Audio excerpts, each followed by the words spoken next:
Bonjour à tous et bienvenue sur cette nouvelle vidéo. Aujourd'hui, je vous accueille sur le canapé du Podcascade. Et non, mesdames et messieurs, nous ne sommes pas là pour faire un Podcascade aujourd'hui parce que je suis toute seule.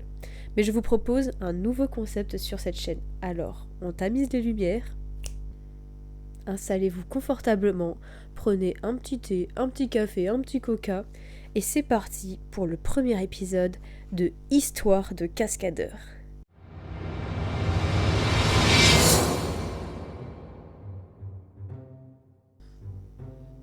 Vous m'excuserez d'avance parce que j'avoue je suis un peu malade. Donc si vous entendez souvent ça ou ça, c'est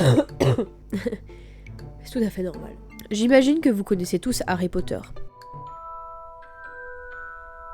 Évidemment, on ne le présente plus, le héros de notre enfance, de notre jeunesse, mais connaissez-vous David Holmes? David Holmes était la doublure officielle de Daniel Radcliffe pendant les 7 premiers films. Les 7 premiers films, c'est-à-dire la quasi-totalité de la saga. Or, il n'a pas tourné dans le 8e film, et la raison pour laquelle il ne l'a pas fait est l'histoire que je vais vous raconter aujourd'hui. David est né le 1er décembre 1981 à Romford, près de Londres. Ses parents, Sue et Andy Holmes, l'ont rapidement inscrit dans un cours de gymnastique pour canaliser son énergie. Parce qu'en fait, David, c'était un enfant hyperactif. Il avait plein d'énergie à vendre. Et la gym, c'était un moyen pour lui de dépenser cette énergie dans quelque chose qu'il aime. À 6 ans seulement, il devient donc gymnaste de compétition. Holmes, hi David. Hi. They have to be correct handspring balls. Yeah. So what's the difference between a good one and a bad one? Well, a good one is where you sort of like have a nice run up, nice bounce with the springboards, reach for the ends, push off with your hands and land it. And that's a good one. Yeah. What's a bad one? Bad one is where you don't get a good run up and that messes up the start. Mais lui, dans sa tête, il a un rêve. David Holmes, gymnast, stuntman, extraordinaire. De devenir cascadeur. Alors qu'il n'a que 14 ans, un coordinateur de cascade vient se présenter à sa coach de gym. Ce monsieur s'appelle Greg Powell. Et en fait, il cherche un garçon qui serait capable d'accomplir des miracles avec son corps. Un garçon qui a plein d'énergie, un garçon qui est capable de faire des choses incroyables, un garçon comme David. David ne le sait pas encore, mais il vient de rencontrer la personne qui va changer sa vie à tout jamais.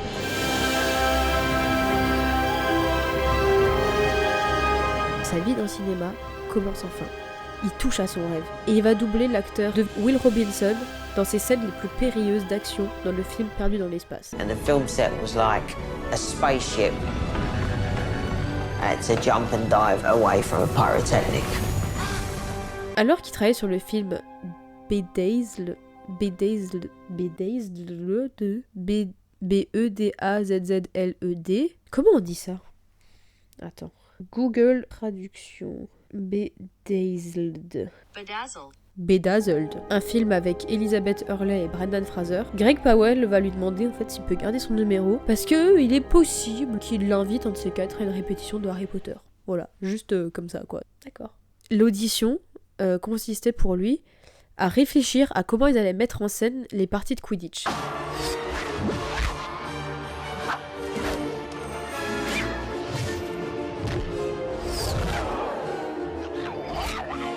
À la fin des tests, Chris Columbus, le réalisateur des 2 premiers films d'Harry Potter, il était ravi, ils ont trouvé une solution. Et il a dit à Greg Powell, lui, c'est notre homme. Et c'est ainsi que David Holmes a décroché le rôle pour devenir la doublure officielle de Daniel Radcliffe. Anecdote assez marrante, David Holmes est le premier joueur de Quidditch de l'histoire du monde, tout simplement. What do you have to say for yourself?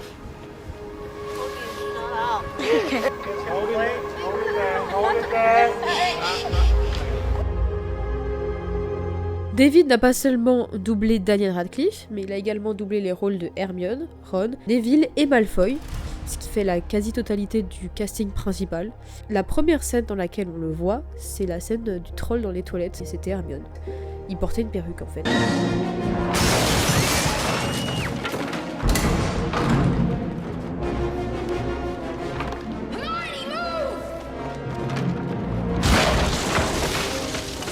Deux fois par semaine, Daniel Radcliffe se retrouver avec David dans le département des cascades pour que celui-ci lui apprenne à faire des trucs avec son corps, à mieux bouger, à être plus à l'aise, à être en fait meilleur devant la caméra.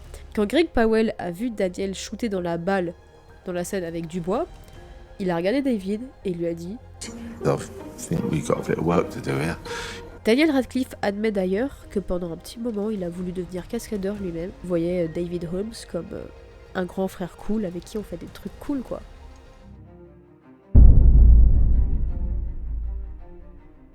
Tout a basculé le 29 janvier 2009. David avait alors 28 ans. C'était pendant une répétition sur les reliques de la mort première partie. Une cascade qu'il avait vue des milliers de fois avant, donc il savait qu'il n'y avait rien de nouveau pour lui. Et il était câblé et devait reproduire l'effet d'une explosion en étant tiré très fort. Sauf que ce jour-là, la vitesse était bien trop rapide. Everyone ready? 3, 2, 1. Boom. David a alors percuté le mur. Au moment où il a touché le sol, il savait qu'il s'était brisé le cou. My chest folded into my nose, my sternum winded me and my spinal cord separated. I landed on a crash mat and was paralyzed from that moment on. Greg Powell, donc le coordinateur de cascade, lui a demandé de lui serrer la main. David pouvait prendre sa main, mais il ne pouvait pas serrer ses doigts. Sa première pensée, ça a été « n'appelez pas ma mère » parce qu'elle a déjà bien assez de soucis comme ça. Bilan de cet accident, il a rompu les vertèbres C6 et C7, ce qui a provoqué d'énormes échymoses dans la moelle épinière et a rompu en fait les fibres nerveuses. David a alors passé 6 mois au Royal National Orthopedic Hospital, mais alors que la situation paraissait déjà bien assez grave, les choses ont empiré d'un coup. À une semaine de sa sortie, David a commencé à ressentir des symptômes qui affectaient les mouvements de ses bras. Il avait du mal à bouger le bras droit, il avait de plus en plus de douleurs alors que l'accident était déjà passé. David ne le sait pas encore, mais à ce moment-là, il fait partie des rares personnes qui ont un kyste dans la moelle épinière. Ce kyste n'a pas été détecté lors de l'opération, et en fait ça aurait pu lui coûter la vie. Il a donc dû subir une nouvelle opération qui lui a valu 1 mois et demi de plus à l'hôpital pour refaire une rééducation.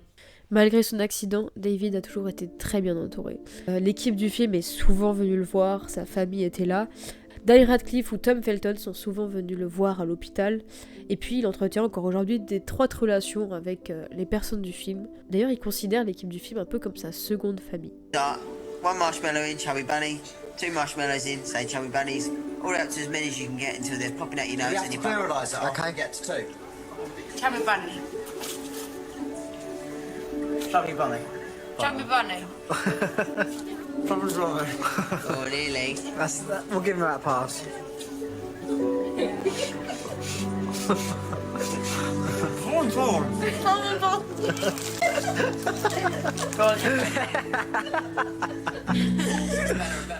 La personne qui s'occupe de lui encore aujourd'hui s'appelle Tommy Wells.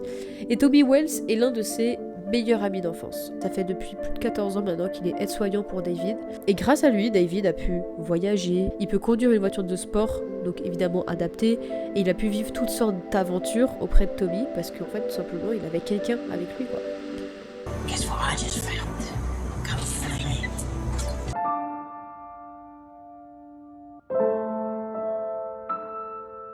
12 ans après l'accident, David a commencé à ressentir une certaine dégradation au niveau du bras droit. Comme si la paralysie remontait en fait au fur et à mesure des années. S'il laisse ça s'installer, au bout de quelques mois, il n'aura plus l'usage de ses membres. Il ne pourra plus se nourrir lui-même, il ne pourra plus déplacer son fauteuil roulant. Et puis, ça risque de remonter jusqu'à sa poitrine, l'empêcher de respirer et enfin de vivre. David va donc devoir subir une nouvelle opération. Celle-ci consiste à rouvrir la cicatrice de son kyste, à drainer celui-ci et éviter ainsi que les choses s'empirent. Hello guys, I made it, I'm alright, I'm alive. Look, the arm works, I'm breathing, I'm talking, and yeah, success hopefully. Hello all, if anyone wants to know what it's like to recover from spinal surgery, it's fucking hell. I'm gonna have to go for a little procedure, which is a lumbar punch. A smaller one, it could have been a lot worse, but again. After 7 to 8 weeks, 5 surgeries, all sorts of problems, I think I'm finally getting the fuck out of it. I want to thank all the staff, everyone at the NHS, at the Royal National Orthopaedic Hospital, and thanks very much. Get me the fuck out of it. Au total, il a subi 5 opérations. toutes se sont bien passées, mais malheureusement David a passé ses fêtes de Noël à l'hôpital. Après l'accident de David, les collègues et amis cascadeurs de David, notamment Mark Mailey, qui a donc repris la doublure de Harry Potter après David, ont décidé de développer de nouvelles techniques pour rendre les structures de câblage plus sûres. Greg Powell ressent encore aujourd'hui beaucoup de remords par rapport à ce qui s'est passé, et il supporte tout simplement pas de voir David dans cet état-là.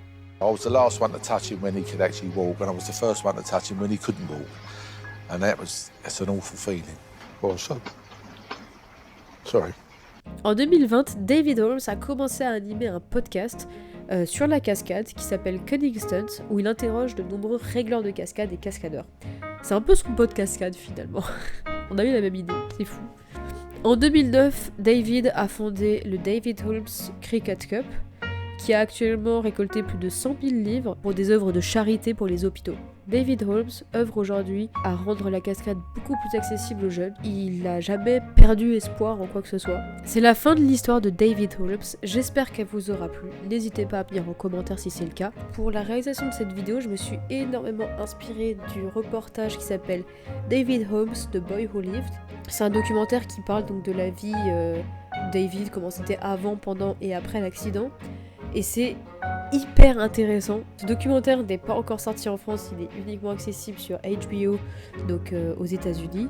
Pour ma part, cette histoire m'a beaucoup touchée. On flirte avec l'accident tous les jours, et voir un cascadeur aussi doué et talentueux que David Holmes qui a fini comme ça, c'est assez dramatique. C'est une vraie perte pour le milieu de la cascade. Et en même temps, c'est un véritable exemple aussi pour que ce soit des gens qui soient cascadeurs ou pas.